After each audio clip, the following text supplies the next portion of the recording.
दर्शक बंधु स्वागत करुच्ची डेली न्यूज लाटेस्ट एपिसोड को जेउटी पाइपर आपण प्रत्येक दिन गुरुत्वपूर्ण खबर। दर्शक बंधु 24 घंटार ओडिशा छुईब मौसुमी आउ 24 घंटार अपेक्षा। दर्शक बंधु ओडिशा छुईब दक्षिण पश्चिम मौसुमी वायु राज्य को पश्चिम बंगोपसागर बहुची पवन फल मौसुमी ओडिशा छुईब नहीं पाग संपूर्ण अनुकूल रही।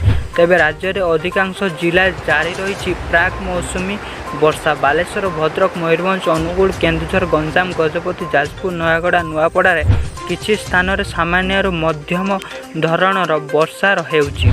आज दक्षिण ओडिशा रे किछि जिला सामान्य मध्यम धरणर वर्षा हेबो। आसंता कालिठु वर्षा परिमाण एवं विस्तृत बढ़िबो। अन्यपटे राज्य में सक्रिय रही काल बैशाखी एथिपाई विभिन्न जिला को जारी हेउछि येलो अलर्ट।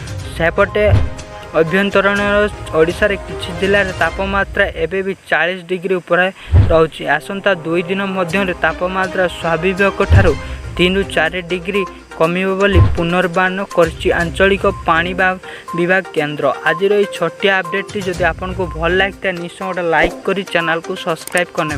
वीडियोटी शेष पर्यंत देखिबारु धन्यवाद।